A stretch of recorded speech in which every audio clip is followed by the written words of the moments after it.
Bom, galera, mais uma vez nós estamos aqui no nosso podcast Fala Treinador, né? É um prazer imenso ter vocês aqui comigo. Nós trazemos sempre grandes convidados, né? E eu quero agradecer, antes de apresentar o nosso convidado de hoje, a HomeBet, que está fazendo o patrocínio do nosso trabalho. Tem sido, assim, fidedigna, né, a presença dela aqui, né? A HomeBet é uma empresa muito séria e a gente está muito feliz de estar tendo essa ajuda, né, esse auxílio, essa competência que eles estão tendo de trazer a oportunidade nós criamos dentro do nosso canal, o Fala Treinador. Para iniciar o nosso papo aqui, o nosso convidado de hoje é um cara que eu tenho uma amizade com ele de muitos anos, tenho muita gratidão por ele. Eu não vou demorar muito na apresentação não, que eu quero sugar, porque ele tem muita história para contar. E nosso conteúdo aqui não é só falar de história, né? Nós queremos falar de coisas técnicas, coisas táticas, e a presença dele, como de todos os convidados que estiveram aqui, sempre foi assim preponderante para que você possa ter uma noção exata do que é as informações que acontecem na atualidade e o que aconteceu no passado. Então nós estamos trazendo pessoas que têm um momento ainda atuante, mas que tiveram sempre, dentro do contexto do futebol brasileiro, uma representatividade significativa. Por quê? Porque são pessoas vencedoras, pessoas que têm uma qualificação exemplar, e esse meu amigo que eu trouxe, que vocês vão conhecer agora, vocês devem estar vendo aqui, eu estou com a camisa do Botafogo, em homenagem a ele, ao clube, evidentemente, com todo respeito a todos os clubes, mas eu nunca coloquei uma camisa de clube, era a primeira vez. Por quê? Porque o carinho que eu tenho com essa pessoa é muito grande, o respeito por ele, é um dos maiores atletas da história do Botafogo, e eu não vou me alongar muito não, eu estou falando de Carlos Roberto. Carlinhos, meu amigo, que prazer ter você aqui no meu programa. Como é que vai? Prazer é meu, vou bem, Arthur, eu espero que você esteja bem, eu sei que você está bem, você e teus familiares, que estão sempre acompanhando aí o seu trabalho.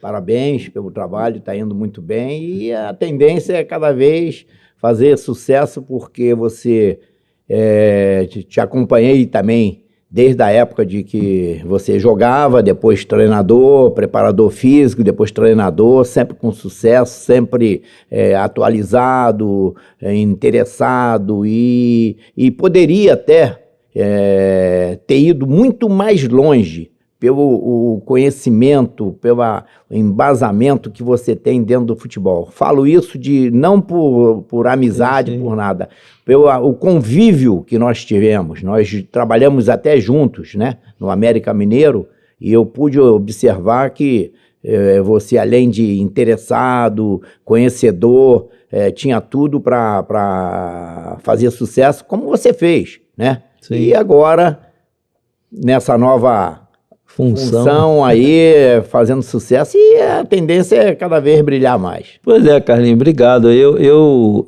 assim, é um novo momento na minha carreira, porque chega uma hora que você fala assim, poxa, eu não estou tendo espaço mais no meu país, você vai ficando com limitações, não limitações físicas nem intelectuais, pelo contrário, mas limitações de espaço para trabalhar.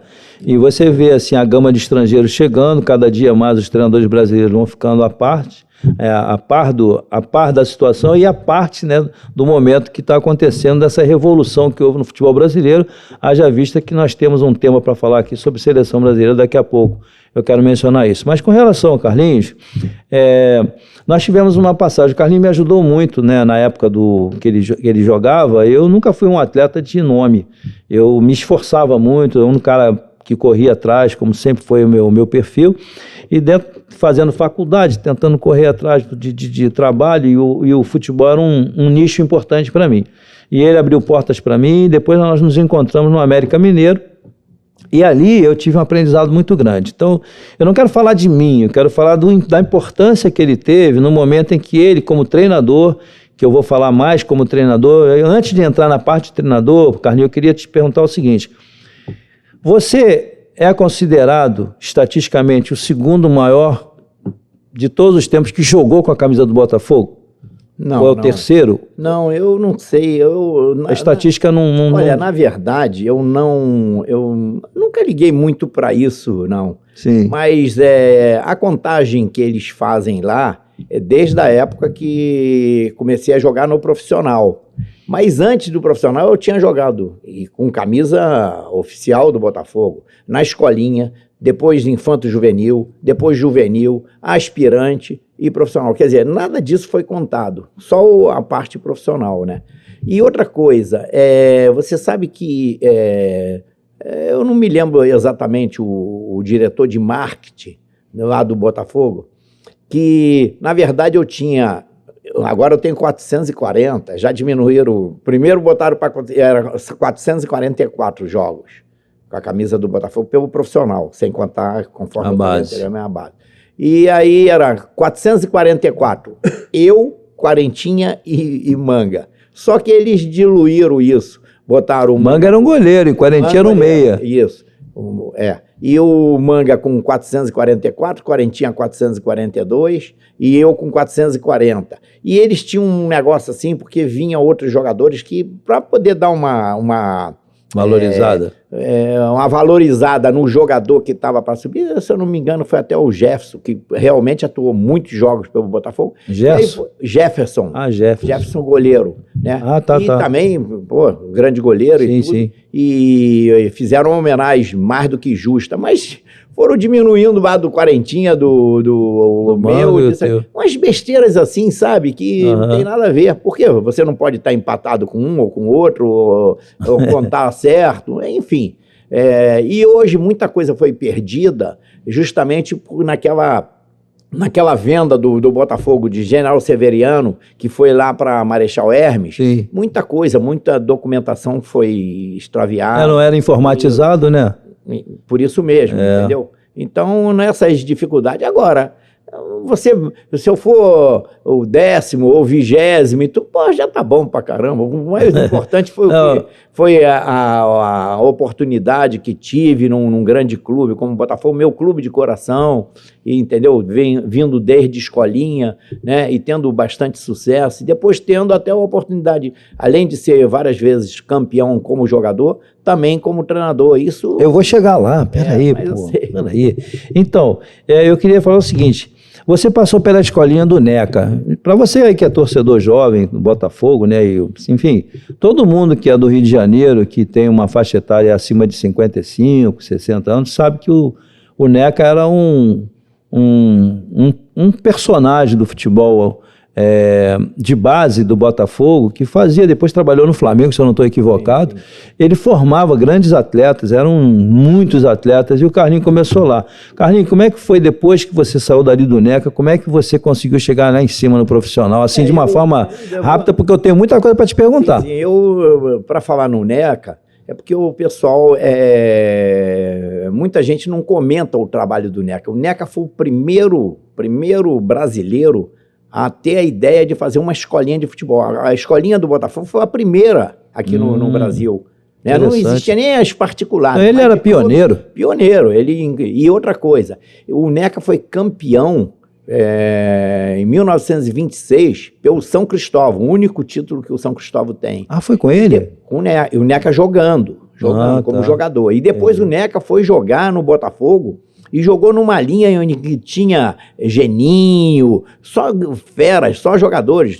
Isso em que ano? Você lembra, Paulinho, o Carlinhos, assim, mais ou menos? Depois de lá para 30 e pouco. Então tu tem bastante conhecimento. Mas ele era um cara diferenciado, entendeu? Porque ele pegava os jogadores, pegava os setores e depois pegava os jogadores individualmente, entendeu? Em cada posição ele tinha as instruções, os macetes, né? Para passar para o jogador, coisa que a gente sabe que hoje na base dos clubes não existe mais, entendeu? O ex-jogador que realmente vai lá e dá aquela burilada no garoto que está começando e já está quase que pronto para entrar até no time de cima. Então, todos os jogadores, o Neca fez vários jogadores. Depois foi trabalhar também no Flamengo, mas o sucesso maior dele foi realmente no Botafogo. Então, Carlinhos, como é que foi? Aí eu tive a oportunidade, né, já treinando ainda lá na escolinha e jogando no Infanto Juvenil, Que eu jogava na escolinha, mas jogava no que é sub-15? Sub-16? Não, o juvenil era a partir de 16 anos. Tá. Entendeu? 16 anos, é como se fosse o juvenil hoje. Sim. Né? Sim. E aí eu me lembro que eu fui um dia para treinar lá com o infanto juvenil, e aí o Neca falou: olha, você não vai treinar não, porque hoje de manhã, porque você vai treinar à tarde lá com um profissional. Né? Eu tinha 17 anos. 17 anos. Naquela época, treinar com um profissional? Você vai treinar com um profissional. E outra coisa, se treinar bem, de repente você joga até no sábado, que é o primeiro jogo da Taça Guanabara, em 1967. Caramba! Aí fui lá para treinar e tudo, aquele negócio todo. Botafogo sempre foi uma constelação, né, de estrelas, de craques, né? E aí... Cita aí uns 5 aí. Jairzinho, Roberto Miranda, Leônida, Gerson, Alfonsine Conceição, Paulo César Caju, Manga no gol. Todo mundo aqui de seleção brasileira e vários campeões do mundo, tá? Só para você que aqui não sabe. E aí fui lá para treinar e 10 minutos Quem era o treinador? Treinador Zagallo. Zagallo. Aí eu treinei no time suplente, o time reserva, durante 10 minutos. Com 10 minutos ele, me botou para treinar com eu e Afonsinho. Ele é corajoso, hein? Porque o Ney estava machucado, o Gerson estava sem contrato e tinha outros jogadores, porque tinha 12 jogadores no meio campo. Que o pessoal contava. A quantidade de 12 no meio? 12, ó, tinha jogador reserva, tinha o time. Sim, era muita gente. Nós treinávamos 3h30 da tarde. O time que era chamado da Ave Maria ia treinar 6 horas. 6 Ave horas. Maria, por causa do horário. Jogadores assim maravilhosos. O Fifi, um jogador que veio para substituir o Didi, que o Didi tinha sido vendido para a Espanha. Tinha o Ivo Sodré. O Ivo jogou comigo. Tinha Arlindo, tinha Luiz Carlos, um meia. Jogou no Vasco? Maravilhoso. Não, Luiz Carlos Boquinha, que veio daquela geração do Roberto Miranda, Humberto Redes, Jairzinho, Zé Carlos, enfim. Então, era uma concorrência muito grande. E era assim, um volante e um meia, né? Sim. Entendeu? Apesar que sempre quando davam a escalação, era, por exemplo, Carlos Roberto e Gerson, Denilson e Joaquinzinho, Carlinhos e Nelsinho, falavam 2, mas ninguém jogava com 2 no meio campo. Nunca houve isso. Entendeu? Isso é a maior balela do mundo. Todo time tinha um que voltava pela esquerda, um voltava pelo meio. Para ajudar na marcação, né? Voltava, entendeu? Até para pegar jogo e tudo. Por exemplo, o Fluminense jogava com o ponto esquerda ofensivo, que era o Lula. Mas quem voltava pelo meio era o Samarone, que buscava as bolas, entendeu? E fazia aquela ligação de meio campo, ajudava o meio armador. Coisa que não existe hoje, meio armador. Falar em meio armador hoje é brincadeira. É o 10, o antigo, o 8. Hoje todos eles são volantes, né? Entendeu? Todos eles são volantes. Isso também é bom, uma coisa que proporcionou esse revezamento dos volantes, e aí o volante pode chegar na área, pisar na área, como eles dizem, chegar lá na área, né? É verdade. Sim. Agora, antigamente não, o volante, né, jogava mais de lateral a lateral. Né? Corria muito, né? Corria porque cobria tudo, né? Cobria do lado direito, do lado esquerdo. Agora é o que pegava mais na bola também, né? Pois é, a pergunta é a seguinte: você jogava de volante. E aí eu me lembro que, pelos números, pela estatística, todo mundo fala, eu vi o Gerson jogar em 70, eu tinha 17 para 18 anos. O Gerson era esse, para mim, né, olhando de fora.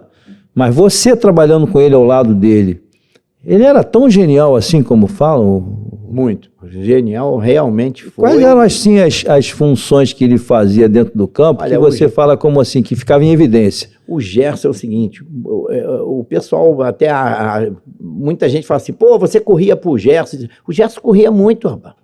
O Gerson sabia correr, posicionamento e tudo, estava sempre pronto. Ele era muito inteligente, né? Muito inteligente. E outra coisa, se ele não era assim um jogador com velocidade de coisa, mas ele tinha uma velocidade de raciocínio muito grande. A bola, quando chegava nele, já sabia o que ia fazer.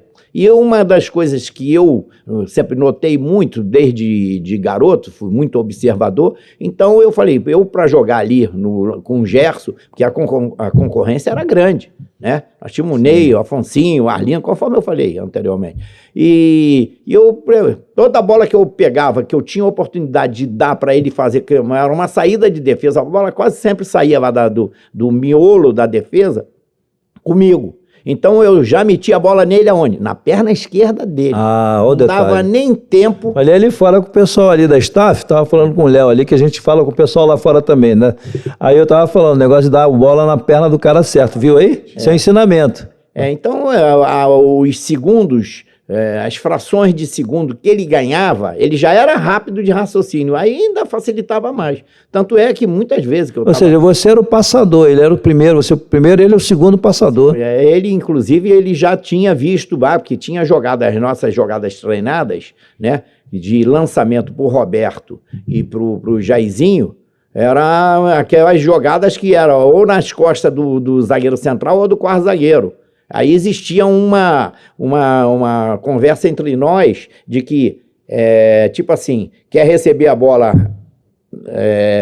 no pé aqui, corre e recebe aqui. Quer receber na frente, puxa e leva a coisa. Então tinha Mas isso era combinado entre vocês? Combinado entre nós. Mas tá vendo? É interessante isso, porque o treinador era auxiliado por jogadores que já tinham essa visão, né? O Zagallo estava começando como treinador e muito bom treinador, já era, né? Tinha vocação, né? A vocação, a aptidão, né? Como jogador, que foi um jogador extremamente tático, né? Além de ter uma técnica maravilhosa, o Zagallo não tinha, é um dos poucos pontas, jogadores que jogaram com a perna esquerda que não chutava forte. O Zagallo não tinha chute forte. Isso aí dá para ver, né? Agora o passe dele era milimétrico, entendeu? Lembra o Valdir Amaral quando dizia calcula o centro e executa, calcula o centro e executa. Quem é que calcula centro hoje? Os caras metem na área. Em perna trocada, né? Brincadeira. Então, Carlinhos, aqui, você jogou, você foi super campeão com o Botafogo, né? Teve alguma ocorrência, assim, que marcou uma das que a gente tem informações que aconteceu um fato desagradável dentro, não sei se você não quiser tocar no assunto, não tem problema. Com a arbitragem, assim, teve algum lance com a arbitragem que você nunca foi expulso, eu nunca te vi expulso. Fui 3 vezes expulso. Mas, pô, com a carreira tão longínqua... Porque, olha, nós tivemos no jogo de 1971, faltava 2 minutos para acabar o jogo e o Fluminense fez um gol contra o Botafogo, um gol irregular, em que o Marco Antônio empurrou o Birajara, né? Tirou a bola da mão do Birajara, e o Flávio Minuano, centroavante, empurrou o Brito para dentro da área e a bola sobrou para o Lula e o Fluminense ganhou o jogo. E aí, aí eu ouvi o juiz vibrou com um gol, que era o Marçal. Vibrou com um gol. Eu vim por trás e dei um sem pulo na bunda dele, entendeu? Deu um sem pulo na bunda dele, claro, fui expulso e tudo, mas... Mas valeu a pena. Tinha que fazer, foi uma reação, né? É engraçado que você...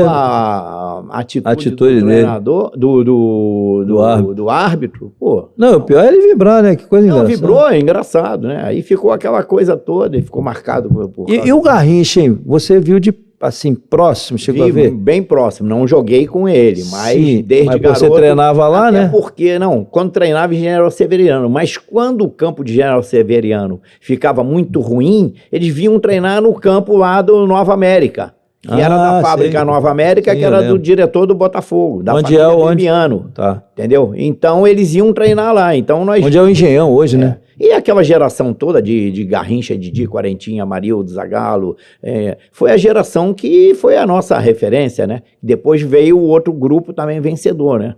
O que o Garrincha fazia de tão diferente? Será que é porque ele tinha aquela perna torta? O que era, hein? Tinha perna torta, mas ele tinha, além da arrancada, a arrancada dele é que era sensacional, porque todo mundo sabia que ele ia ser, quase sempre ele saía pelo lado direito, né? Né? Ele dava o drible assim, ele era o ponta mesmo, toque, né? Na bola assim, entendeu?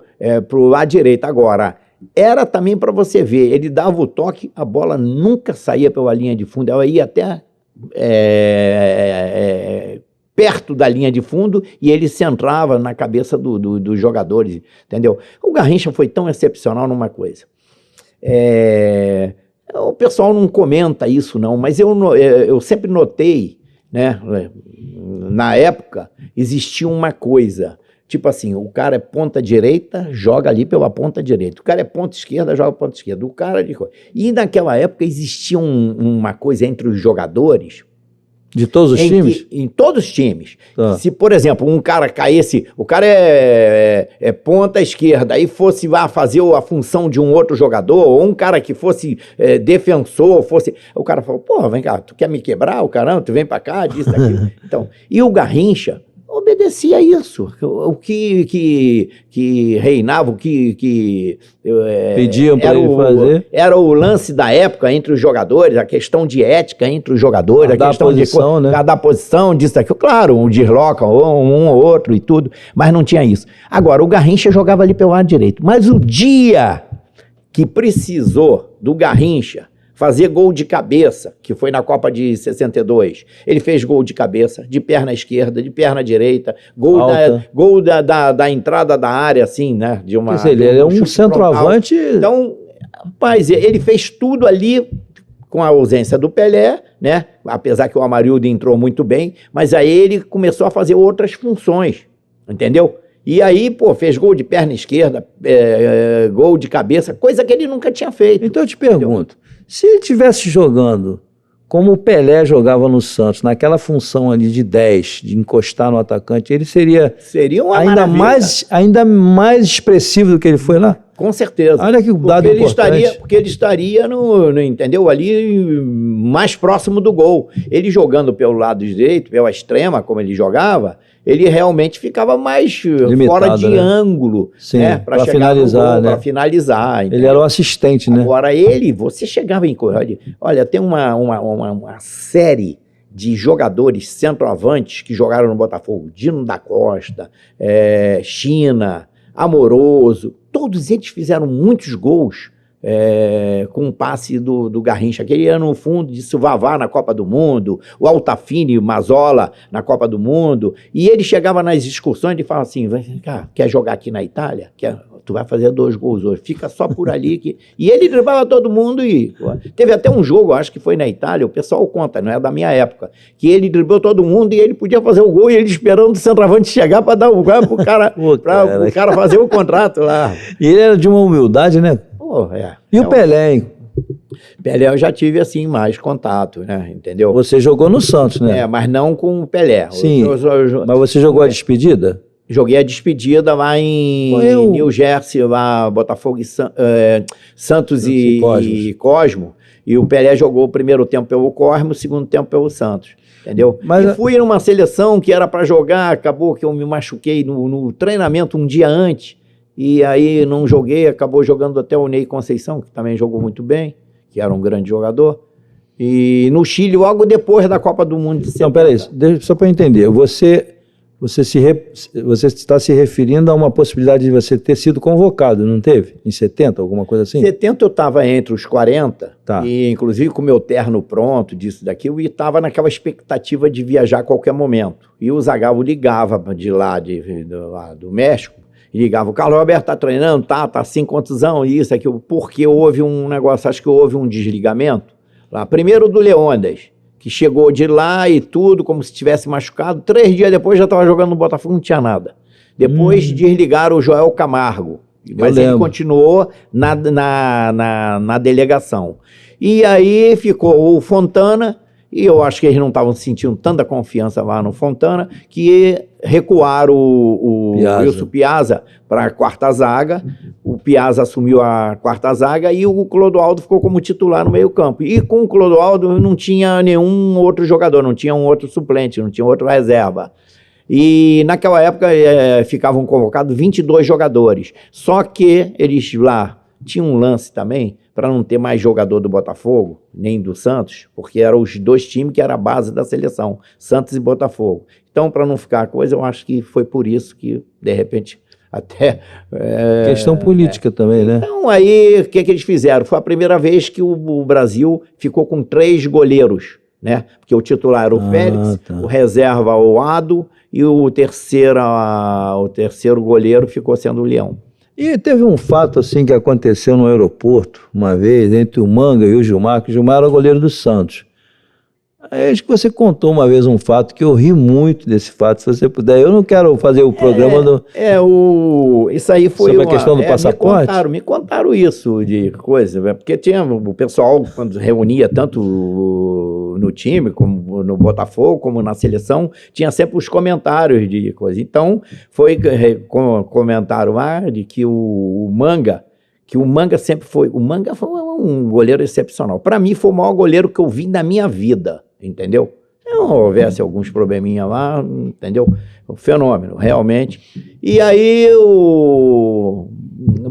contaram que o Pelé chegou para ele e falou assim: Manguinha, você é o maior goleiro que tem, rapaz. Você é o coisa, mas é o seguinte, tem que ter, personalidade, comportamento, disso aqui. Então, você segue o Gilmar. Gilmar, goleiro da seleção, e Gilmar, goleiro do Santos, né?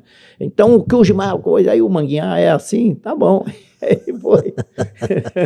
Aí ele foi, aí chegaram lá no hotel, lá na Inglaterra, acho que em Londres, que foi a primeira parada, e aí ele...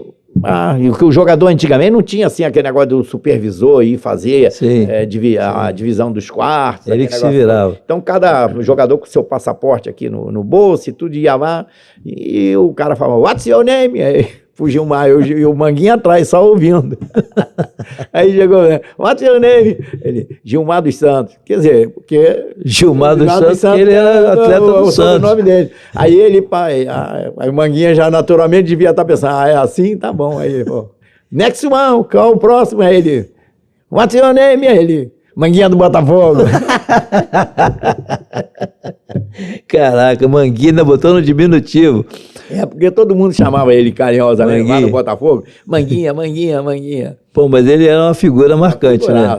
Pô. Então, Carlinhos, você tem muitos casos assim, graciosos, que a gente sabe que quando você tá no meio da nossa galera, assim, que a gente se reúne, você é uma figura ímpar, porque pelo seu carisma, enfim, por todo esse aspecto que vocês estão vendo aí no nosso canal. É um privilégio ter o Carlinhos aqui. Eu agradeço mais uma vez a HomeBet por essa oportunidade de estar trazendo um belo de um convidado e um grande amigo. E tem uma coisa que eu queria te perguntar, é o seguinte: no futebol moderno hoje, Carlinhos, você foi um grande treinador. E eu queria falar um pouco da parte de treinamento, que você sempre foi uma referência para mim, porque em 89 eu fui para o América Mineiro para dirigir o Júnior, indicado pelo Otto Valentim, nosso amigo, um grande treinador, por sinal. Também não teve uma carreira assim muito próspera, não por culpa dele. Eu acho que o sistema dentro do Brasil, ele às vezes perde muitos profissionais qualificados, às vezes pela falta de profissionalismo das direções, né, dos clubes. E eu acho que isso tem que ter uma mudança, que a gente vê que já está começando a mudar, virou SAF, etc, etc. Mas não é o suficiente, porque perde muitos profissionais qualificados. E o Otto Valentim foi um desses. E o Carlinhos, ele já fazia determinados treinamentos naquela época, em 89, e eu virei preparador físico dele. Então, para que hoje vocês falam muito em campo reduzido e tal, o Carlinhos em 89 já fazia campo reduzido. Eu te pergunto, Carlinhos, eu sei que você não está muito por dentro do que está acontecendo em alguns momentos hoje, mas você conhece futebol como poucos. Eu te pergunto, a transformação, a mudança é tão radical, e o nosso futebol hoje está um pouco abaixo do que era, porque eu vejo que não tem tanta qualificação, vejo profissionais se formando em cursos e entrando dentro do futebol de uma forma muito facilitada, mas com pouco conteúdo e pouco conhecimento. Eu te pergunto, eu estou errado na minha análise? Não, você está inteiramente certo, e é justamente isso que vem ocorrendo. É uma preocupação grande. Conforme nos bastidores, eu conversei com você, já tem 7 anos que eu parei como treinador, a qualidade já vem há algum tempo caindo, e realmente eu não queria e não quero morrer do coração, ter um infarto e tudo, por isso mesmo eu resolvi parar, né, nessa função, até pela a qualidade dos jogadores que estão vindo para jogar, para treinar, tá muito abaixo. O garoto já chega, antigamente um menino chegava para treinar, para fazer experiência, mas já vinha com uma certa experiência da pelada, dos campos, coisas que não existem. Hoje os garotos estão chegando aonde? O garoto vem do condomínio, entendeu? O garoto vem até do futebol, do futsal. Que é diferente. Aliás, é uma boa iniciação, entendeu? É a que resta ainda pra gente, porque os campos mesmo se acabaram e por isso mesmo a gente perde. É um recurso, né? Agora, tem também a qualidade do ensinamento. Do ensinamento. Nas categorias de base, nós estamos realmente em situação precária no que diz respeito ao conteúdo do trabalho. Conteúdo do trabalho, a qualificação do profissional. Por que isso? Que são pessoas que devem imaginar assim, pô, futebol dá dinheiro, vai disso, daquilo, vai para ali só por causa daquilo. Então ele está chegando na categoria de base, mas já pleiteando, por exemplo, está no juvenil, já secando lá o treinador do júnior para ir para o júnior, depois vai ir para o profissional, assim, e consegue. Até por causa de política, de indicação. E quem sofre com isso no final é o futebol brasileiro. Então a gente está perdendo muitos jogadores. Tem também o caso de grandes empresários, bons empresários, e a maioria também ruins, porque investe às vezes num jogador que, por exemplo, investe num jogador ali 2, 3 anos. Quando chega um jogador bom, um menino bom, ele já está lá, porque ele já está botando dinheiro lá no clube, disso, aquilo, já colocou e tudo, e aí tira aquele jogador novo que está chegando, né? E aquele garoto é preterido em função do garoto que é lá do agente. E aquele garoto vai chegar até só a página 10. Entendeu? Já o outro lá... Não é qualificação, né? Não é qualificação. Então aí esse negócio realmente vem atrapalhando o futebol brasileiro. São vários fatores que fazem com que o futebol brasileiro caiu. Agora, eu tenho notado também, Arthur, que o futebol na América do Sul também caiu. Isso. Você vê que é o seguinte, os times brasileiros hoje estão ganhando com mais facilidade. Os times da Argentina, do Uruguai, enfim, os mais fortes, do Chile, com muito mais facilidade, porque eles caíram lá também, entendeu? O próprio Boca, né? O Boca, sim, o Boca, o River. Então, você vê que o nosso futebol caiu bastante. Agora, tem uma coisa, melhorou muito o quê? Estrutura. A estrutura, entendeu? E outra coisa...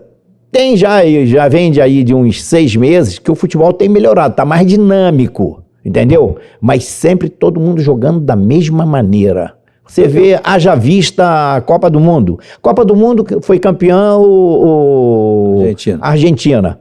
Mas poderia ter sido o Brasil, ou a Bélgica, ou a Inglaterra. Né? Todo mundo joga igual, não tem diferença. E o diferencial, aí a gente vai voltar nisso, né, coisa da base.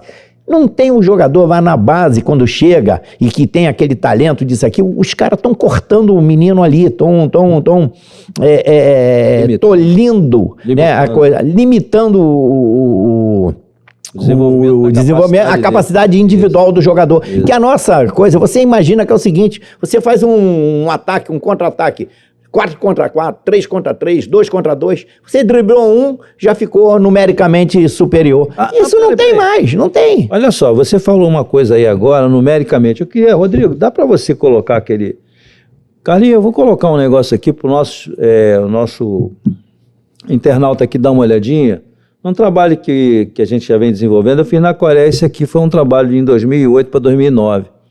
É um trabalho iniciando, mas a gente já tinha, eu vou mostrar aqui para o Carlinhos, que eu nunca mostrei esse material para ele, é só para a gente analisar que de 2009 para cá não se mudou muita coisa. E as pessoas falam que hoje está muito moderno, tem coisas modernas, mas tem muita coisa que ainda é um pouco antiga, né? Então eu estou esperando aqui o Rodrigo colocar no ponto ali, só para a gente analisar o seguinte, por exemplo, a minha equipe, Carlinhos, é esse time laranja aqui. Aí eu provei em vários treinamentos, que o nosso time, o nosso grupo chegava perto do gol com 14, 15, 16 toques até menos. E que o sistema ele era flutuante. Aqui a gente vê, ele vai voltar ali, a gente vai observar o seguinte, que eu jogo sempre com 2 atacantes, sempre gostei com 2 próximos, mas que com a movimentação das jogadas ensaiadas de bola em movimento, que você sempre fez também, ela criava uma mudança de sistema. Por quê? Porque hoje só se joga com um ponta esquerda, um ponta direita, com a perna trocada. E ali começa, ó, ele vai começar aqui agora, eu queria mostrar para você o seguinte, como é que é as transições, é o time vermelho jogando, ó, deu 1, 2, 3, 4, 5, que lá na frente, se você observar, os dois atacantes vão mudar de posição. E ele já deu uns 8 toques, 9, 10, mudou. Esse cara aí é um brasileiro lateral esquerdo que eu fiz um atacante. Ele faz um gol desse aí e o que acontece? É um lateral esquerdo, então a capacidade que a gente tem de explorar a velocidade. Aqui, ó, vai ser uma jogada, o time branco é o meu time, vai sofrer uma falta, os 2 atacantes estão ali, as linhas aqui atrás. Vamos contar os toques. Tem 2, 3, vai haver um X lá na frente, 4, 5, um X lá na frente, o meia chegando aqui, ó, e ele finalizou. Ou seja, isso é o moderno de hoje, né? E a gente já estava trabalhando, e você me ensinou muita coisa com relação a isso. Então, ó, aqui de novo, ó, uma bola de fundo, a cobertura, os times coreanos são muito rápidos, o quadrado grandão fechando, a mudança de posição dentro Atraíram isso, no primeiro pau e... Isso. Então, não era um time grande, não era um time de jogadores de seleção. E aqui, ó, aqui eu estou dando um exemplo das transições, o ataque é muito mais rápido, ó, com 2 toques, 3 já saiu lá na frente, olha a velocidade. 4, 5, ele errou o gol. Então, eu estou dizendo assim, hoje eles estão fazendo isso, agora eu vou fazer mais uns 2 lances aqui para parar para você comentar. Não estou falando que o meu time era excepcional, mas isso era a época do Guardiola no Barcelona, a gente já jogava parecido. Por quê? Porque a nossa escola sempre foi de aceleração e de toques rápidos. Então aqui, ó, eles estão fazendo um ataque em que o brasileiro vai entrar ali e para a gente nunca desistir, ó. O meu zagueiro vai tirar, ó, pum, tirou com a perna esquerda, para não desistir. E aqui, para mim, dá uma seguradinha, Rodrigo. Aqui eu quero mostrar para você, Carlinhos, o seguinte, que a gente tem uma jogada número 4, que eu trabalho aqui no centro, no círculo central, eu faço os 2 volantes, os meios, os atacantes mudando de posição, e todo mundo vem para dentro do campo para abrir o corredor aqui. E olha o que vai acontecer. Aqui já tem 2 toques, né? 3, 4, 5, olha a movimentação. 6, 7, parou aí. Então, ó, só aqui nós atraímos todo o branco para cá, olha o corredor aqui. Então é uma coisa direcionada, que os caras dizem que o jogador de futebol é burro. E no de burro não tem nada. Então aqui, só para continuar, para terminar, vai. Eles trouxeram para lá, abriu o espaço aqui, virou um 4-3-3, parou, Rodrigo? Então aqui, ó, virou um 4-3-3, ou seja, o sistema flutua. Não é uma posição fixa, o cara só joga lá, o outro só joga aqui, fica muito previsível, né? Aí continua, Rodrigo, por favor. E aí vai sair a jogada, não sai o gol, porque o passe foi errado e nós não tínhamos jogadores de qualidade na frente. A última aqui que eu vou deixar é o time branco de novo, jogando 3, 4, você vê a transição como ela é rápida, 5, 6, bola vertical, parou, Rodrigo. Obrigado. Aqui, ó, deixamos o azul todo de fora. Sim, é. Com um toque, ficou todo mundo de fora. E numericamente... Exatamente. Pode 3 contra 2. Isso. Ah, lá. Ó, e tudo rápido, e mudança de direção o tempo todo. Tá bom, Rodrigo, obrigado. Então, pode fechar. Obrigado, Rodrigo. Pô, legal. Então, Carlinhos, o que eu estou querendo mostrar isso aqui? Eu não estou querendo dizer que eu seja melhor que ninguém, não, mas a gente já estava fazendo isso há anos. Isso foi em 2009. Eu já tinha trabalhado em vários clubes no Brasil e você veio em 2005 com uma metodologia de trabalho, porque eu queria que você falasse... 2006, perdão. Antes de chegar no título do Botafogo, eu queria que você falasse como é que você começou como treinador, de uma forma bem rápida, porque eu quero falar muita coisa com você. Vou dar uma coisa ali, deu para notar, né? Você nunca comentou sobre essa equipe coreana, mas deu para notar que é um time arrumado, né? E que estava sempre dentro do vídeo ali, tinha sempre mais jogadores, entendeu? Que eu conto muito isso, assim, em cada setor tem mais opções, tanto para defender E se numa perda de bola, também tem como já tirar a própria... Neutralizar o ataque. Neutralizar o contra-ataque do adversário. E deu para notar também que você vê, conforme você falou, tua equipe não era forte. Deu para notar isso, a parte técnica, isso, o último passe, o cara dava um pouquinho a mais, entendeu? Aquele lance do capricho, ou então do tato mesmo, né? Da qualidade, né? Da qualidade, do grande jogador que bota os caras na cara do gol e que às vezes só tem uma chance, mas a qualidade é tão grande que é aproveitado, entendeu? Deu para notar isso bem. Aí como é que foi isso, a história do... Eu voltei da coisa porque eu trabalhei 24 anos e meio lá no exterior, né? Com Arábia Saudita, Catar, Emirados Árabes, Tailândia. Então ia para um lado, ia para o outro, aquele negócio todo, 4 anos, depois 3, depois... e voltava, né? Porque, fazendo sempre trabalhos, graças a Deus, bons, e aí tinha sempre os convites. Mas isso aí me deixou muito fora do mercado aqui, né? Aqui eu trabalhei, já tinha trabalhado em outros clubes aqui, pequenos e tudo. Você teve no Atlético Paranaense? Atlético Paranaense só como jogador. Ah, tá. E aí encontrei com o Montenegro, a quem sempre sou muito grato, né? Entendeu? Um cara que fez muito, muito pelo Botafogo e continua fazendo, hein? Entendeu? E se não fosse ele, já teria fechado as portas há muito tempo, entendeu? Coisa que não ocorreu graças a SAF, que chegou numa hora boa. Mas o Carlos Augusto Montenegro foi de fundamental importância, né, para o Botafogo, campeão lá em 95, sim, campeão com o Paulo Autuori. Enfim. E aí ele encontrou, ele morava em Ipanema, eu também em Ipanema, e aí ele falou, você não quer trabalhar no Botafogo não, como treinador? Eu falei, quero, mas vocês nunca me chamam e tudo, eu tô com um contrato lá fora tem mais um ano. Ele falou, mas não dá para rescindir? Eu falei, dá, pagar lá a multa rescisória e tudo, e foi feito isso, e acabei vindo, e chegando aqui, já tinha um grupo já feito, eu acho que o único jogador que eu indiquei que veio foi o Lúcio Flávio. Belo no jogador, tá trabalhando até hoje. E aí o grupo que tinha, né, aquela dificuldade toda, com dificuldade muito de dinheiro, aquela problemática de salários atrasados e tudo, então isso atrapalhou muito. Mas de qualquer maneira, já tinha o quê? Já ia para 9 anos que o Botafogo não ganhava nada, ganhou a Taça Guanabara, ganhou o Campeonato Carioca, e a gente conseguiu, dentro das nossas limitações, nós tínhamos jogadores pontuais bons, mas fizemos um time com capacidade técnica relativamente boa e conseguimos ganhar, foi bom para a coisa. Agora, entrou no Campeonato Brasileiro, realmente não tinha assim, um time forte para o Campeonato Brasileiro. E depois de 3 jogos, 4 jogos, aí eu fui dispensado. Bom, eu te pergunto, hoje, o futebol de hoje, nós temos hoje, nós fomos estrangeiros durante muito tempo trabalhando na terra em outros continentes, etc e tal, e a minha carreira é até muito parecida com a sua. E no sentido de você explorar, você teve no TAI, na Arábia Saudita, você aí que a gente só fala aqui de grandes clubes e tal, eu volto a dizer, eu estou usando essa camisa aqui em homenagem ao meu amigo, porque o nosso internauta vai dizer assim, ele é botafoguense. Eu sou torcedor do futebol. Eu sou um treinador que amo futebol, como ele também. E todas as pessoas que vêm aqui, elas têm uma raiz muito forte com relação a tudo que aconteceu e que acontece na atualidade com relação ao futebol. Seja antigo ou moderno. Mas do antigo para o moderno existe um link muito pequeno. Muitas vezes eu falo aqui que o Pelé jogaria hoje de uma forma muito fácil, talvez até muito melhor do que antigamente, porque antigamente não tinha cartão amarelo, vermelho, batiam muito, quebrava todo mundo.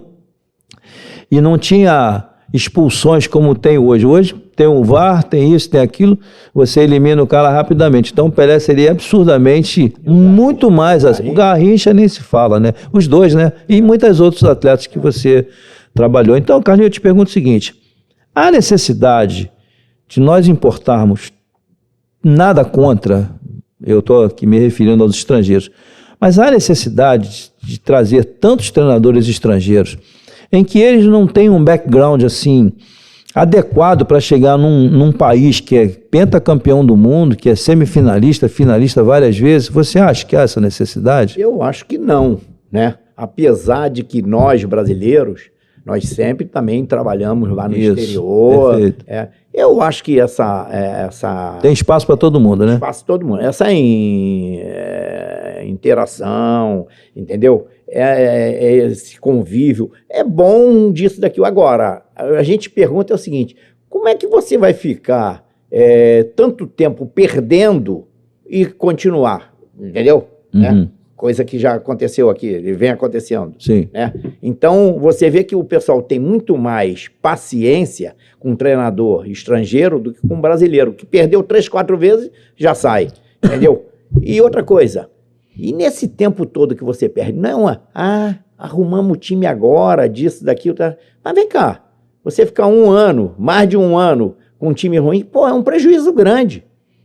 Ainda mais time grande, clube grande, que precisa de títulos e tudo. Então, isso aí a gente tem que rever muito isso, entendeu? Eu acho que nós temos treinadores brasileiros. E outra coisa, digo isso que é o seguinte, já não sou mais treinador, já tem 7 anos, mas também tem a culpa dos próprios treinadores. Concordo. Entendeu? Tem a culpa dos próprios treinadores. Muitos treinadores, e você é um que poderia ter tido uma carreira muito mais de sucesso aqui no Brasil, pelo teu conhecimento, que eu sei também da tua capacidade, e não teve oportunidades nos grandes times, né, para ser campeão disso, daquilo. Faz trabalho bom disso, daquilo, mas o reconhecimento não há. Porque o que dá reconhecimento realmente é o título. Tem que ganhar. Então tem que ganhar. Então, muitos treinadores brasileiros deitaram, né? Berço esplêndido. No berço esplêndido, acomodou. Se acomodou, não procurou evoluir, estudar, coisa que eu sei que você sempre fez, coisa que eu também sempre me interessei em fazer e procurar, criar, né? Entendeu? Você tem que criar. Peraí, me dá um minutinho. Vamos falar de criar. Eu trabalhei com muitas coisas no esporte, né? Eu fui professor de ginástica aeróbica localizada, trabalhei com natação, fui atleta de voleibol federado, mesmo baixinho, mas joguei, aprendi muita coisa. Então isso me deu uma capacidade de criar muita coisa. Mas esse rapaz aqui, né? Vocês não têm noção do tamanho da criatividade que ele sempre teve. Por que eu estou falando isso? Porque eu fui testemunha prática. Diariamente eu estava ao lado dele e eu via a capacidade que ele tinha de associar a criatividade com boas ideias e fazer a parte tática funcionar de uma tal forma que o jogador se adaptaria à parte tática e a parte tática era facilitada para o jogador ter o entendimento. Ou seja, a qualificação didático-pedagógica dele era muito acentuada. E ele foi buscar recurso fora do Brasil, por quê? Porque não tinha reconhecimento aqui, eu tenho quase certeza disso. Aí você ficava de saco cheio de ficar aqui esperando, aí pintava uma oportunidade de sair. Isso aconteceu comigo. Eu não tinha paciência para ficar esperando o quê? Quem? Vão me indicar? De onde? Para onde eu vou? Com quem que eu falo? Então, isso fez com que eu me afastasse. Pode seguir. Não, e aí, voltando ao tema lá do jogador, dos treinadores, né? Sim, sim. Que aí, sempre confiavam em quê? No empresário, que era forte, que tinha uma penetração e tem penetração grande nos clubes, e o cara estava, de repente, no Vasco, mas o time perdia disso, daquilo, ele saia do Vasco e ia pro Flamengo, sai do Flamengo, vai pro Santos, vai pro disso, daquilo. Então, sempre assim, ele se garantia no empresário, entendeu? Isso. Então, por isso mesmo, ele se desinteressou, né, de adquirir mais conhecimento. Abriu espaço, né? E abriu espaço para o pessoal que se organiza. Outra coisa. O 7-1 ajudou? Também ajudou a mostrar uma realidade do que a gente vinha vivendo, né? Hoje já está o pessoal procurando se atualizar, estudar, observar mais, fazer uma coisa dentro de uma didática de ensino, tanto nas categorias de base como na parte de cima. Agora, é o tal negócio. Hoje o pessoal tem assessores hoje estão influenciando muito. Assessoria de imprensa de determinados treinadores é impressionante. Tem treinador que tá o contrato vai acabar de coisa, aí já começa a dizer que vai para lá, para Inglaterra, para isso, para aquilo, para não sei o quê. É tudo isso, mas nisso nunca mudou, porque isso existia também. Existia antigamente. A cavada, né? Então, mas, Carlinhos, só que eles estão cavando com assessores fortes. Mas o budget, né, a capacidade financeira que hoje se oferece aos treinadores, ela nem se compara com o que era na época, né, de 20 anos atrás. Era realmente um pacote pequenininho e hoje não é nem um pacote. É um caminhão. Então, você consegue fazer um investimento em toda essa estrutura. Uma coisa que eu te pergunto, hoje, os fisiologistas, eu quero frisar isso aqui, eu não tenho nada contra fisiologistas, muito pelo contrário, eu sou a favor da ciência, sou a favor da tecnologia, eu sei que você é também. Mas o que eu digo é o seguinte, tem fisiologistas que muitas vezes, profissionais, que eles querem se meter na área do treinador e dizer que o atleta não pode fazer um treinamento de falta porque ele está com um nível de lactato muito alto, etc, etc. Eu te pergunto, se você estivesse trabalhando hoje e o fisiologista chegasse para você e falasse assim, professor, olha, o Léo, nosso assessor aqui, não pode jogar, você pode poupar ele no treino porque ele está com uma probabilidade de ter uma lesão no adutor e vai ficar fora se tiver essa lesão por pelo menos 3 jogos. O que você faria? Bom, Arthur, nós convivemos juntos, trabalhamos juntos e você sabe que eu sempre bati de frente com esse negócio, porque é o seguinte, treinador é a última palavra e não tem coisa. Agora o treinador vai lá, como eu tenho certeza que você faz, olha, o pessoal vem e fala assim, olha, a radiografia que tem aqui, pelo mapa que tem aqui, vermelho aqui, disso aqui, o cara está propenso a ter uma distensão, estiramento. Termografia. Eu vou lá no jogador e falo, o que tu tá sentindo? Tô sentindo nada. Os caras tiram o jogador do time. E jogador hoje é tão dependente. Sempre o jogador, eu acho que a grande maioria dos jogadores sempre foram muito dependentes. Não os antigos, né? Dependentes do treinador. Eu já peguei isso, assim, né? As transições, né? Dependente do treinador para fazer. Às vezes o cara até para criar disso daqui. Os jogadores mais antigos, nossos, da nossa época. Tinha mais autonomia, né? Então os caras não têm. Então o que está acontecendo é isso. Hoje nós temos uma comissão técnica muito inchada, com 30, 40 coisas, e os caras têm que mostrar trabalho. Entendeu? Os caras têm que mostrar trabalho. Agora, você acha necessário ter uma comissão técnica? Não, é muito. Para que isso? É demais. É um negócio assim, mas ali, é um carguinho que tem mais... Gera, né, um dinheiro. Poder coisa, é um negócio político, é o filho lá do diretor, é a indicação disso, daquilo. Mas isso não... E o cara sem conhecimento, sem ter aquela experiência... Você vê que tem um garoto que não passou nem pela categorias de base, disso, aquilo, daqui a pouco o cara tá no time de cima. O cara é... Analista de desempenho, daqui a pouco é treinador. Entendeu? Teve até um analista de desempenho lá em Minas, se lembra que eles derrubaram o Oswaldo? E o cara, mas é um negócio assim impressionante, entendeu? É umas coisas assim que não dá para entender. Mas, Carlinhos, você não acha assim que o dirigente precisava ter, eu falei isso aqui com o Oswaldo, com o Jair, estou falando com você, pessoas que eu tenho, que eu sei que tem conhecimento, bagagem, tem background para chegar ali e falar assim, não é assim, é assado. Como estava o Filipão fazendo trabalho no Atlético Paranaense agora, ele saiu, foi para o Atlético Mineiro. Eu não sei quando é que você vai assistir esse material aqui que nós estamos rodando, mas para você entender que o Filipão já estava parado como treinador. Ele resolveu voltar porque deram uma abertura para ele. Eu te pergunto, você acha que o fato dele, com 78, 79 anos, quase 80 anos, voltar com as condições de saúde que eu sei que permite, senão ele não voltaria, você acha que foi benéfico para o futebol? Bom, eu acho que é o seguinte,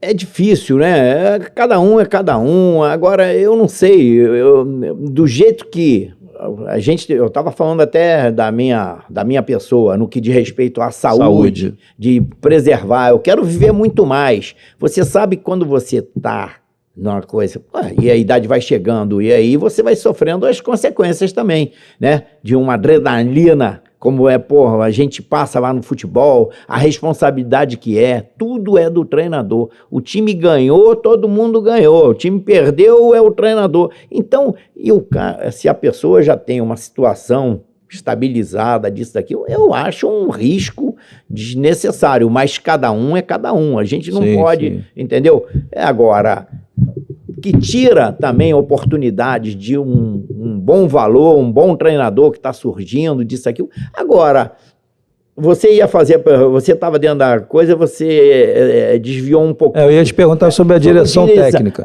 Não, e os dirigentes também. Até dirigente teria que ter um conhecimento. Mas então, era aí que eu ia perguntar para você, que eu fugi um pouco do assunto. Isso, um conhecimento para poder ser dirigente, para poder ser um diretor de futebol. Agora, você imagina um cara que não jogou nem pelada, porque um bom peladeiro, né? Entendeu? Ele tem alguma noção. Qualquer um fala de futebol hoje, o cara nunca chutou uma bola. O cara não sabe o que é... conteúdo, né? O que é... A essência, né? O lance do futebol, o convívio ali entre os jogadores, o que o pessoal sente. Quer dizer, enfim, eles não têm preparo nenhum para estar ali. Aí, de repente, está ali. Não, e até para escolher uma comissão técnica, você tem que ter embasamento, né? Claro. Como é que vai escolher um treinador se não está... Então, escolhe o quê? Aquele treinador é caro, traz ele. Tem alguns clubes aí que estão trazendo só jogadores, não querem treinador barato. Até porque depois a rescisão é pesada. Sim. E aí, vem cá, mas quem é que vai pagar a rescisão? É o clube? E aí? Umas coisas meio estranhas que fica assim, a gente fica sem entender, né? Tem vários clubes aí que toda hora demite um treinador e a rescisão... Quer dizer, o cara faz um trabalho ruim, que é considerado ruim porque os resultados não foram bons.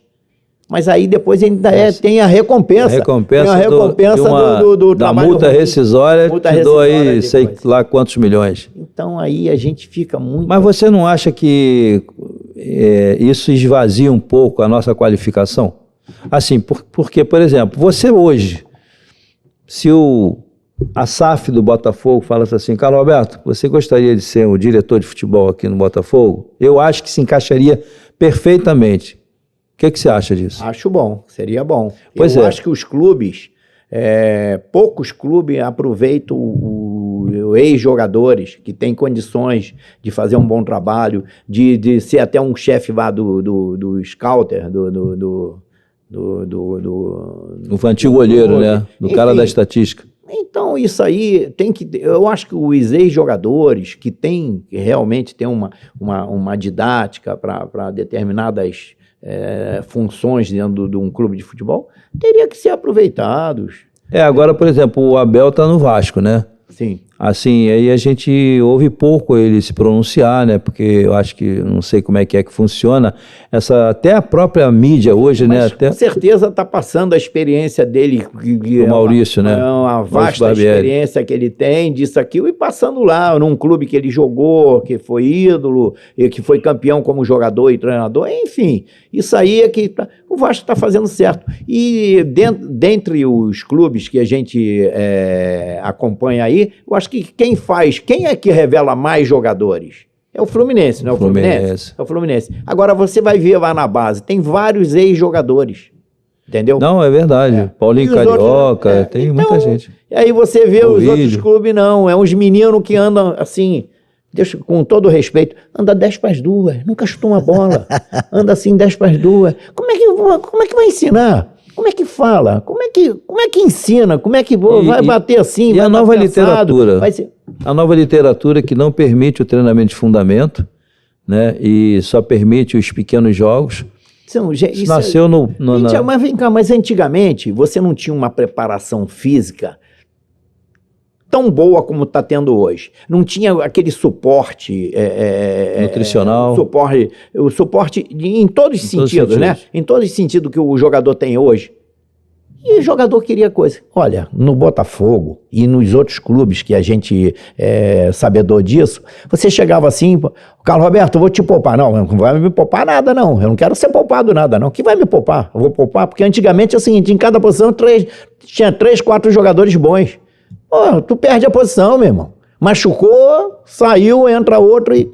É verdade. Então, ninguém queria dar chance. Agora, contusões sempre existiram, Mas com a troca dos 5 atletas? Mas vem cá, mas como é que pode? Então, mas como é que pode isso? Como é que naquela época você mantinha, dois, né? você mantinha sempre um time? Todo mundo sabia o time do Flamengo, do coisa, isso, aquilo. Aí você pergunta o time do Botafogo, da minha época de coisa, todo mundo sabe o time, os mais novos. Sabe por quê? Porque os pais falaram, porque estava na ponta da língua dos torcedores.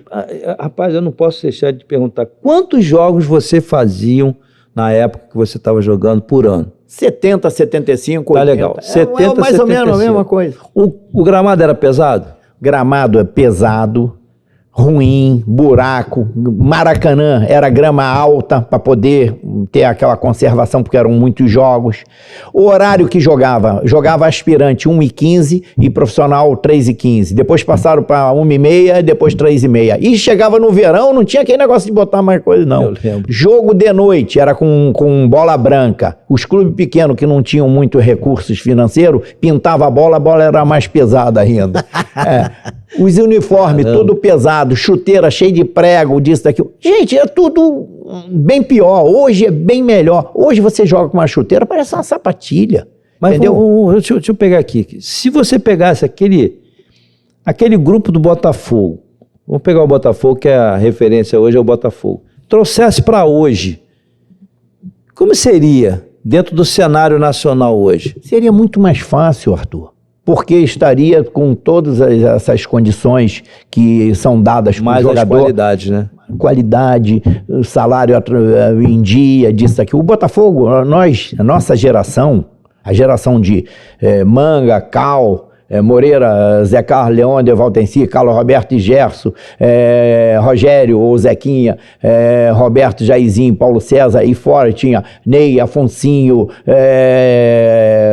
Paulistinha, Humberto Redes, enfim, um monte de jogadores maravilhosos. Sim. E aí, mas sempre com um negócio de pagamento atrasado. Essa geração nossa foi a geração dita lá pelo pessoal do Botafogo que mais ganhou, é a geração mais vencedora. Não, eu digo financeiramente. Agora, financeiramente, era sempre um problema. Difícil. Você imagina que é o seguinte, a gente está numa semana de um clássico, aí chega lá na hora de falar, o Zagallo vinha para falar, aí o pessoal, ô Zé, Zagallo, vem cá, e o pagamento vai sair? Eu estou com isso, atrasado, isso, aquilo. Então o foco ficava durante aqueles dias todos que antecediam um grande jogo, ou até um jogo contra um considerado pequeno, dentro ali daquilo ali, vai sair o pagamento? Os credores estão batendo na porta, eu tenho que pagar isso, tenho que pagar aquilo. Claro, o jogador, isso aí eu tenho certeza disso, quando você pode estar com o salário atrasado, mas quando chega na hora do jogo você não lembra nada disso, aí você quer dar o melhor, mas só que antes já foi prejudicado durante a semana, porque o foco ficou numa outra situação, entendeu? Carlinhos, eu estou aqui caminhando para o final da nossa entrevista. Eu queria assim, te perguntar uma coisa assim, você acha que nesses anos todos que você acompanha, gerações e gerações, com tanta experiência, tanto como treinador e como atleta, e como observador, e você estando viajando pelo mundo afora, você teve uma passagem num time da Inglaterra, alguma coisa assim? Teve alguma experiência com algum time da Inglaterra? Eu tive 6 meses lá com o Manchester City. Na época o dono era o Thaksin Shinawatra, era um ex-primeiro-ministro da Tailândia que comprou o Manchester City e ficou lá durante 1 ano e meio. Eu fiquei lá 6 meses, entendeu? Mas aí depois ele saiu, vendeu e aí acabou essa oportunidade, essa situação. Você vendo todas essas escolas, você teve embate como treinador com escola alemã, francesa, portuguesa, inglesa, italiana. Você acha que realmente existe um diferencial muito grande desses treinadores europeus para que a nossa seleção hoje traga um treinador estrangeiro? Você acha? Arthur, eu vou te responder isso e você é sabedor disso. Nós que trabalhamos no mundo árabe, né, como treinadores, e nós tínhamos dentro do campeonato, tanto de Arábia Saudita, do Catar, do Kuwait, Tailândia, enfim, todas as nacionalidades. Tinha alemão, tinha italiano, tinha disso, daquilo. Você pergunta aos jogadores com quem você trabalhou, disso, daquilo, o carinho, além do conhecimento que tem, o treinador brasileiro, o carinho, o pós-treinamento, os conselhos disso aqui. O treinador europeu, ele dá o treinamento e acabou e vai embora e não quer saber mais de nada disso, daquilo. Os fisioterapeutas e massagistas brasileiros, também eu estou entrando numa outra situação. Não, ótimo, ótimo. Também da mesma maneira, porque eles não fazem só. O europeu, ele não toca nem no jogador. Ele só vai lá na máquina. É ultrassom, ondas curtas, já aquele negócio todo. O brasileiro não, faz a toalhinha quente, o gelinho, entendeu? Dá uma massagem... específica, né? Então, isso tudo que o brasileiro tem. E nós, brasileiros, também temos, no caso dos treinadores, também. Você chama um jogador, o cara faz aquela preleção, o europeu frio, ele faz aquela preleção que é para todo mundo e isso aqui. Agora, individualmente, não. Você faz a parte coletiva e depois você, individualmente, tu vai pegando os caras também. Toda vez que tu tem uma oportunidade, acabou o treinamento, aí tu vai, pô, aquele cara precisa desse fundamento, esse camarada precisa se posicionar melhor, o setor aqui, aí tu pega só o setor de defesa, do meio campo, ou do ataque, disso, aquilo. Então, outra coisa, e deixar hoje o futebol tá assim, o pessoal fica jogando, aí surge uma oportunidade, assim, entendeu? Outra coisa que eles falam também, jogada de bola parada, você não vê. Dificilmente você vê uma jogada de bola parada em que você vê combinações. A movimentação que foi para criar um espaço vazio para aquele jogador entrar. Não, nada, joga no bolo. Aí um jogador vai lá e cabeceia. Olha, a jogada de bola treinada. Não foi na bola treinada nada. Tu não vê nada. Entendeu? Na maioria das vezes você não vê isso. Então, você acha que nós não merecemos... Não merecemos, não é a palavra essa. Você acha que não é importante, ou é importante ter um treinador estrangeiro na seleção brasileira? Eu, sem brincadeira, se eu tivesse lá, pudesse de coisa, eu optaria por um treinador brasileiro. Entendi. Treinador brasileiro, entendeu? É muito difícil. Até porque eles estão falando no Ancelotti, que todos nós gostamos, né? Sim. O carisma que tem, todos falam bem. Vencedor, entendeu? né? Vencedor, disso, daquilo. Mas é uma mudança... É porque clube é uma situação muito diferente de seleção, entendeu? né? E até porque não pode vir agora e viriam auxiliar para poder ficar primeiro com o grupo. Quer dizer, um negócio assim meio esquisito, complicado. Agora, estamos perdendo tempo, né? Porque isso já tem o quê? Quantos meses que já estamos aí sem o treinador? Desde janeiro, né? Desde o final do Tite, foi em dezembro. Pô, Carlinhos, eu tenho que, infelizmente, terminar meu programa te agradecendo muito por você ter vindo aqui, por me dar essa oportunidade de te entrevistar, esse bate-papo aqui. Legal. Eu fico muito feliz de ter assim, a oportunidade de trazer para você aí, agradecer mais uma vez a HomeBet pela oportunidade de trazê-lo aqui, porque na verdade são eles que estão trazendo você, né? A gente tem um conhecimento, tem amizade, tem o nosso carinho, né, com pessoas que quem vem aqui tem que ser pessoas de qualificação e pessoas dentro do nosso ambiente de amizade, que é muito importante. Isso não quer dizer que não venham pessoas que eu não tenha muita amizade, que não venham aqui. Mas eu quero te agradecer muito, desejar o melhor para você, que Deus possa te abençoar muito, que você possa, que possam reconhecer, né, a sua qualidade como pessoa, como conhecedor de futebol que você é, por ter sido um grande atleta, por ter sido um grande treinador, e você poderia ser, eu acho que hoje a SAF poderia prestar um pouco atenção nisso, o próprio Montenegro poderia dar uma olhada com carinho nesse aspecto, já que ele olhou para você como treinador, ele poderia olhar você também como um membro importante dentro desse sistema novo da SAF que o John Textor trouxe e está investindo muito alto no Botafogo. O que você acha disso? Eu espero que você consiga. Vamos ver. As coisas vão acontecendo de uma maneira natural, né? Natural, entendeu? Então, a gente, do jeito que está, a gente vai levando a vida, levando bem, com bom humor, entendeu? Relembrando sempre as coisas boas. E dizer aqui, Arthur, foi um prazer muito grande, obrigado pelo convite, e dizer que estarei sempre inteiramente ao seu dispor da sua equipe aí, maravilhosa. Faltando alguns personagens aí que eles estão dando curso lá em cima, você vai lá conhecer também. Muito obrigado, Carlinhos. Pô, Deus te abençoe. Tudo de obrigado bom. mesmo pelo... Pô, foi um privilégio ter... Antes de encerrar aqui, ele chegou, eu estava treinando no Bangu, ele estava jogando no Bangu, eu fui lá treinar e tal, aí ele virou no meio do treino e falou assim, toca ali, toca aqui, isso, toca lá no cara lá. Aí ele deixava eu jogar para eu poder ser aprovado no teste. Foi muito legal, eu não posso esquecer de muita coisa que o Carlinhos fez por mim, e gratidão é uma das palavras que eu aprendi. Aí você lembra que antes de você treinar e tudo, quer dizer, eu já conversava com você, é o João Nogueira, que era teu parente, parceiro e tudo, falou assim, olha, o Arthur Bernardi vai treinar lá. Eu falei, ele vai ficar, pode deixar que ele vai ficar lá. Era o time do Castor de Andrade, esse cara mandava pra caramba no Bangu, mas tudo bem, foi uma fase difícil, mas de muito aprendizado. Mais uma vez, obrigado, Carlinhos. Obrigado. Se Deus quiser, você vai voltar aqui pra gente fazer um segundo episódio com você. Legal. Um grande abraço. Abraço. Homem Bet, muito obrigado pelo carinho. Valeu.